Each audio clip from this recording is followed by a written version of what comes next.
A revolution is taking place on the shore of the Caspian Sea. A new nation is joining the global economy.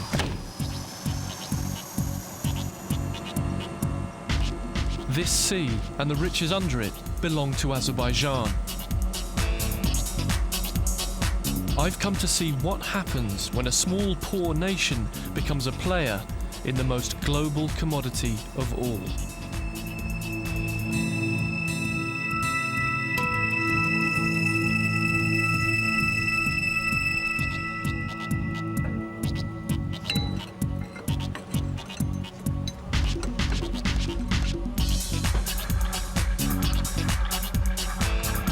If globalization is going to work anywhere, it must surely work here.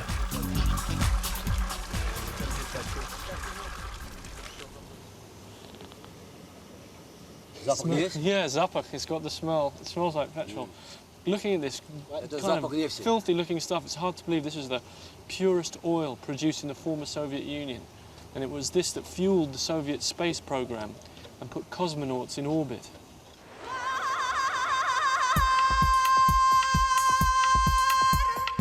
In Baku, Azerbaijan's capital, the 21st century oil industry has arrived.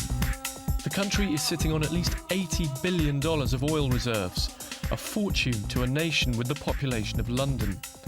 All the big oil companies are here, and Baku is booming. Azerbaijan has signed up to the big idea of our time: open up to the forces of international capitalism, trade and compete in the global market, and everyone will be better off.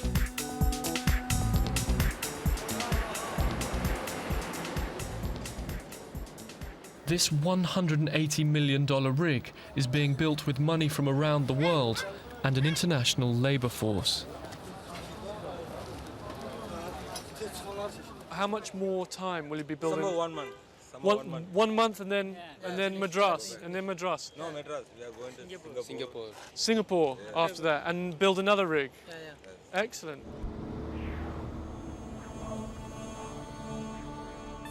But you don't have to go far out of Baku to see that things are not going according to plan.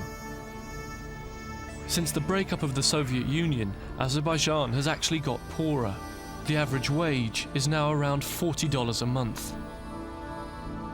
The town of Sumgait was an industrial powerhouse in Soviet times.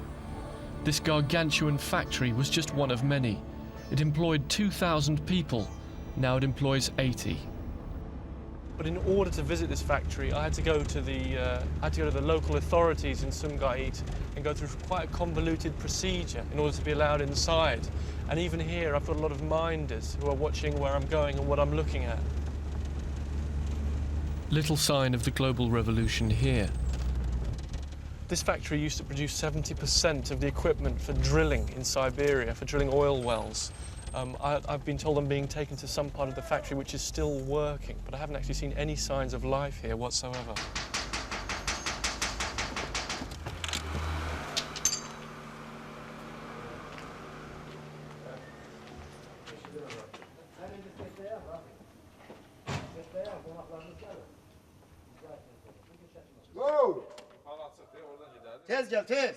I think there are more people showing me around the factory than working in it. Здравствуйте. Salam.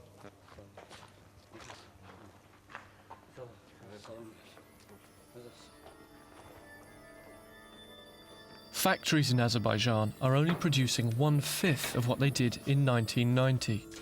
Here in Sumgait, United Nations officials told me factory bosses and politicians had blocked plans to pump in foreign investment because they didn't want to lose control.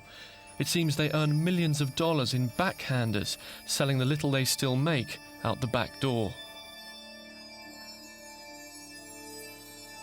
Azerbaijan was turning out to be a cautionary tale of what happens when global capitalism falls foul of the local rules of the game.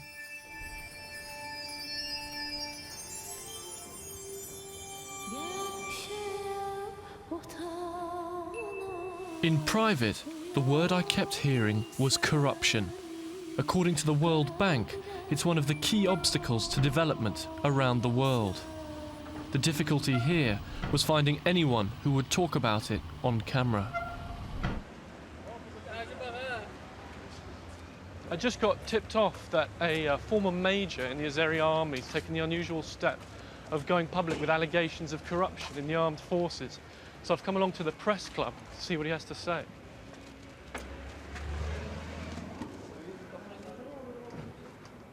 Orada xidmət etdiyim müddətdə Major Alikper Mamedov worked as an assistant to 3 defence ministers.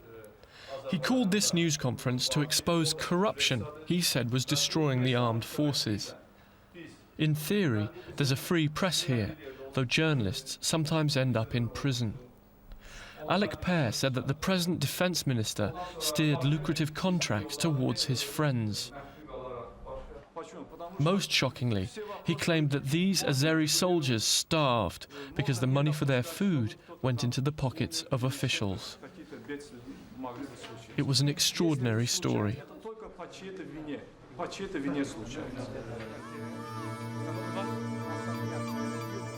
I arranged a rendezvous. He's saying that until 1999 he was sort of carrying out this internal campaign to expose corruption. He was doing it secretly, and he went public in 1999. И после этого тогда... После этого, значит, то, что я в газете давал интервью. He's saying then it was, once he'd gone public, he gave an interview to a newspaper, then he received threats and telephone calls. He's saying that they put you under observation, and he thinks we're under observation right now. А личные интересы что? Личные интересы... But давайте мне... He's saying that people are either afraid or they have some kind of personal interest for not speaking out.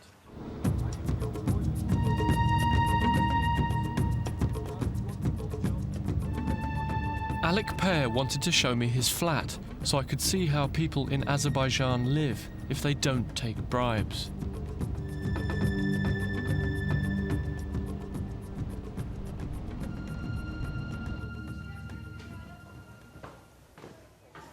These are those are Alikper's daughters up in his apartment there, and he gave them their military haircuts. Под солдатский.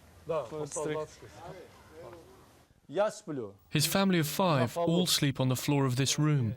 It's hot and full of mosquitoes. He shaved his daughters' heads to prevent lice. Bathroom. Двери нету. Да. Я не могу поставлять денег нету. Ремонт. There's no door because he hasn't got enough money to replace it. If we're долго... Я не беженец. He's saying, I'm not a refugee, but this is where I live.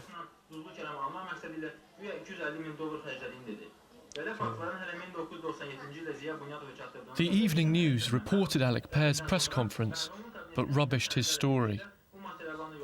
When I contacted the Defence Ministry later, they were scathing about Alikper, saying his real motive was to destroy morale in the armed forces. The Minister of Defence denied everything. The coverage has been pretty negative on TV, and I wonder if he feels like it was worth it. Стоит. Вы знаете, я когда там, значит, служил, передо мной стоял 2 дороги. There's 2 paths. One path led to a good life and taking bribes, and the other path is the path he's on. Не пошел туда, а пошел вот сюда. He consciously chose this path. The reason is he has to struggle is that if they don't make a stand now, this will become an unlivable place.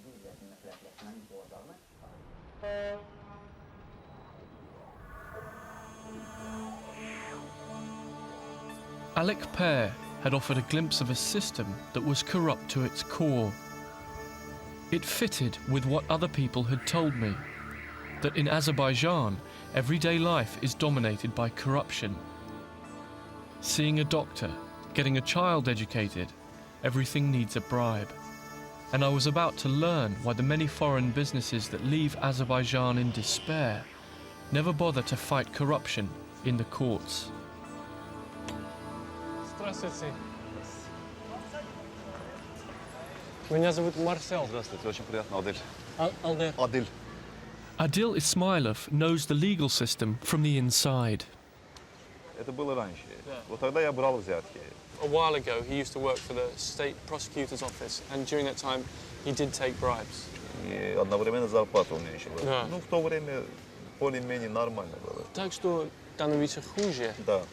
I was saying that Idol was saying that, you know, the situation in those days before 92 was a bit better because the state salary was worth more and prices were stable.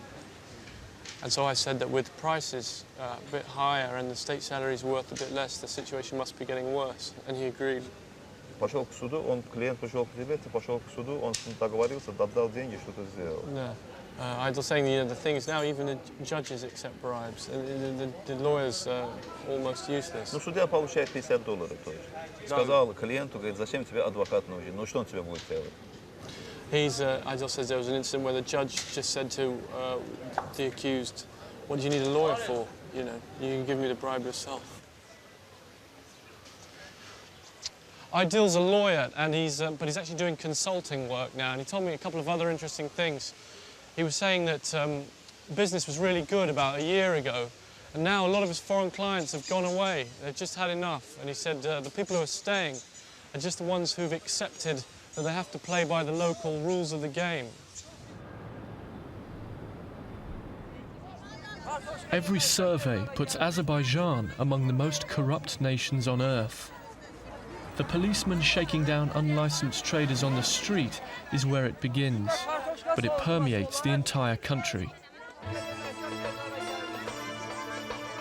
For much of the 1990s, the World Bank said corruption didn't really matter, but it's changed its tune. It now says corruption can choke the economic life out of a country.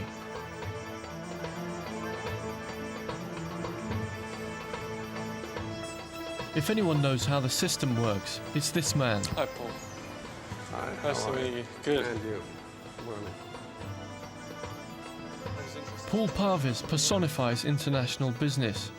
An Iranian with a Portuguese passport who was educated in Britain and America, he's been running hotels in Azerbaijan for almost 30 years. A great deal of corruption comes. Under the communist regime, ownership was not permitted.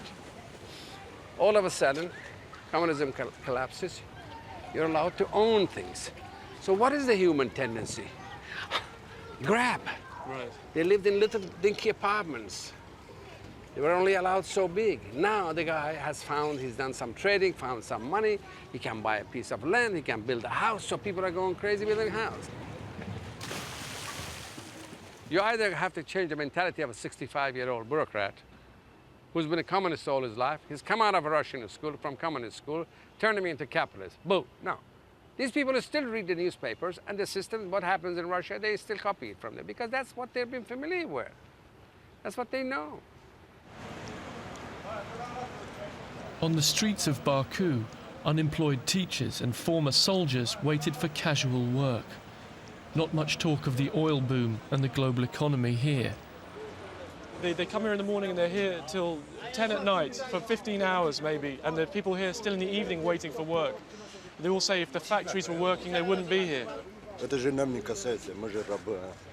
said, I said the oil is going to help you. He said the oil doesn't concern us, we're slaves.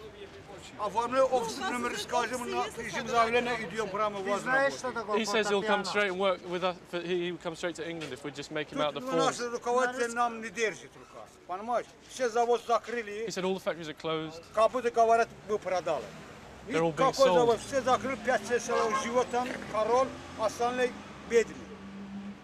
says a few people live like kings and the rest are poor, they say.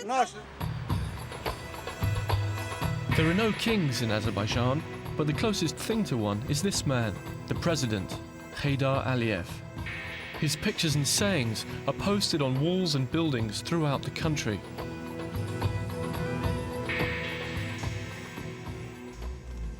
Okay, the gates are opening. We're waiting for the president to come out.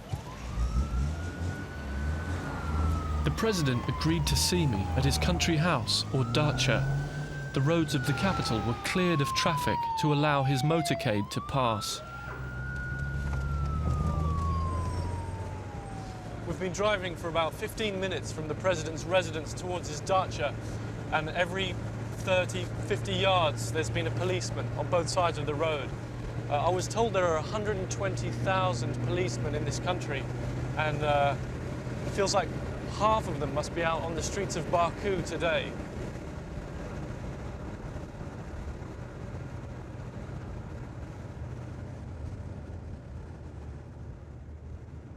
We're stopping at a market, a bazaar outside the town, and I think the president is going to do a walkabout.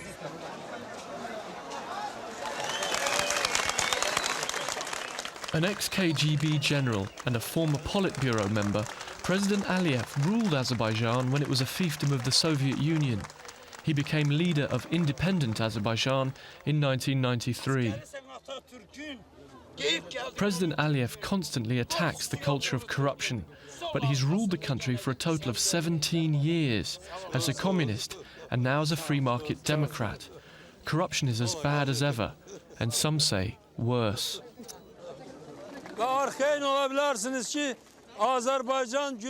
Don't worry, he told his audience. Azerbaijan will develop day by day. You will live an excellent life.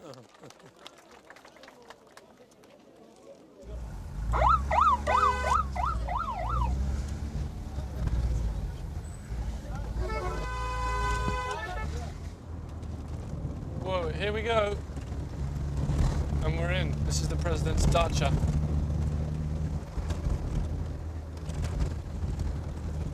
Hello. After being introduced to the president's granddaughters, I wasn't sure how much time we'd have with him. I thought I'd better start the interview as soon as possible. But Azerbaijan still has a tremendous problem with corruption, and I wonder if you ever worry that this will spoil your achievements.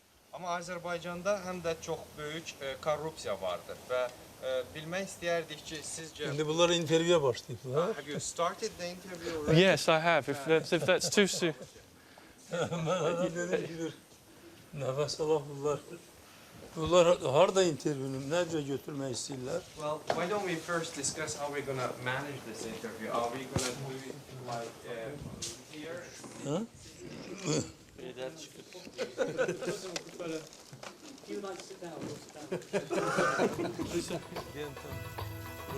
The president took me to a guest house set aside for state visitors to continue our discussion.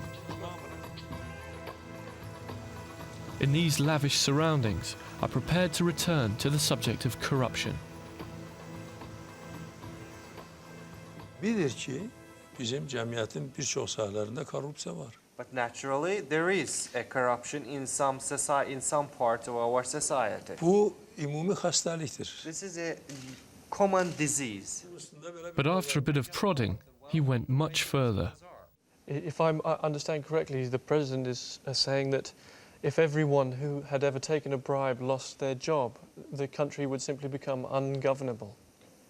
Bu bir tərəfdən düzdür. Partly that is correct. Amma o işdən çıxartdığım adamların, yerinə qoyduğum adamların da rüşvət almamasına mənim inamım yoxdur. But I don't have a trust or belief that those who replace to the persons whom I fire won't be also getting bribes. Ola bilər onların hamısını işdən çıxardım. Maybe I would fire all of them.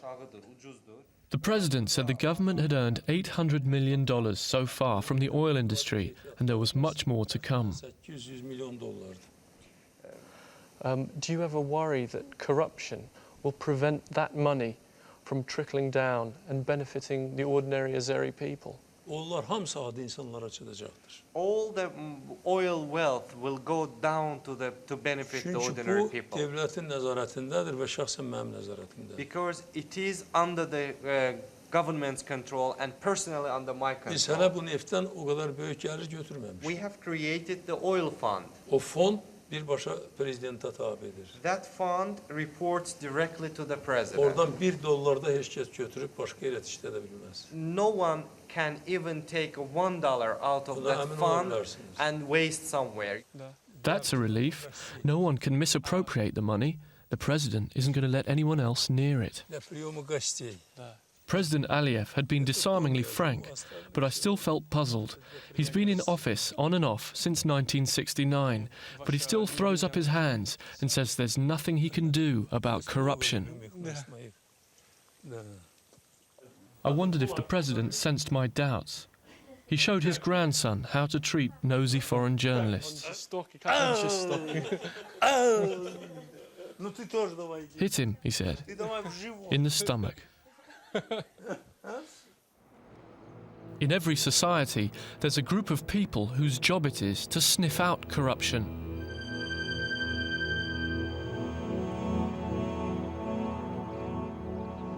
This bleak-looking place has a lot of defunct oil refineries and old car plants here. The reason I've come is actually to meet a journalist who used to have his printing presses in this part of the city until they were closed down by the government. Elmar! Elmar Husseinov found himself out of a job after he wrote an article criticising the president. И здесь? И можно пройти. This is Elmar's old place of work. This was the typographic press. Tax officials sealed the premises the same day that Elmar published an article questioning the president's achievements. Okay. It's quite medieval-looking thing. On the 6th of May, this magazine appeared, and at 11 o'clock in the evening, at night, the authorities came along to close this down and close down the office. Dverей. He says it's called Democracy of the Closed Doors. Outside, a jeep full of police were waiting for us. Salam. We bumped into them again when we walked towards a nearby cafe. They were worried that Elmar had broken the seal on the printing presses and started work. He told them they were an embarrassment to their country. Söhbət ondan gedir də.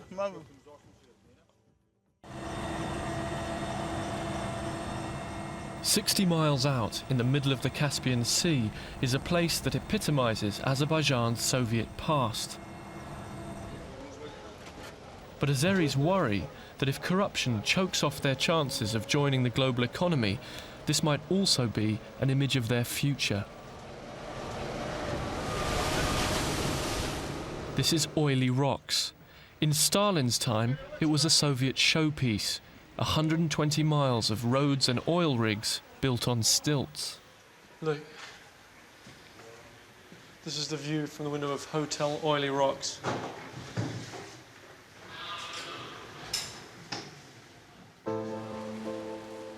Nothing works properly here.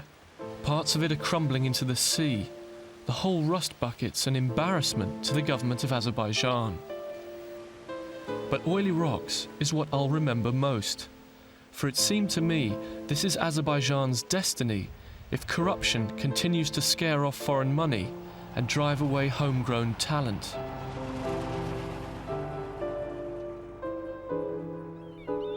And I'm not the only one who thinks this.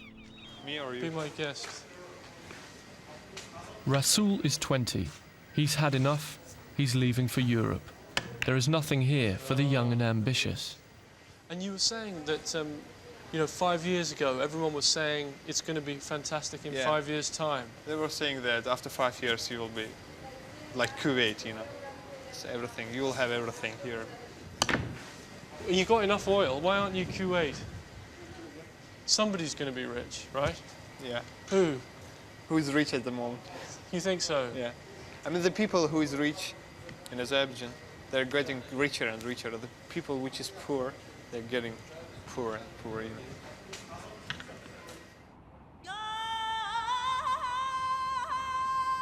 In a desolate railway siding outside Baku are people who are the poorest of Azerbaijan's poor. But they now stand for the poor of so many other countries. The families here live in railway carriages, refugees from a war with Armenia. They've been here 7 years. The global revolution has brought them less than nothing. What you can't appreciate is that the inside of these things is cast iron, and it must be 45 degrees, which is why they sleep underneath. Like many around the world, they would like to be part of the global economy. But the new rules are failing them. They can't get a foot in the door, and if they miss out now, they will be sidelined forever.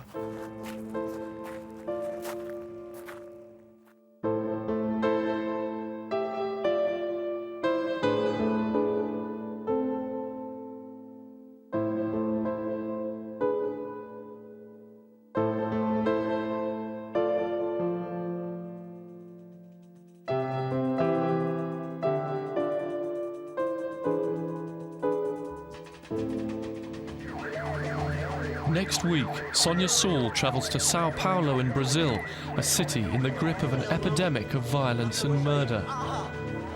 It's been just about 1 hour since the first shotgun casualty came in this Saturday night with a bullet in his leg. Since then, there have been 5 people in, 2 dead on arrival, 1 paralyzed from the neck down. Unreported World explores more of the hidden cost of globalization next Friday on 4.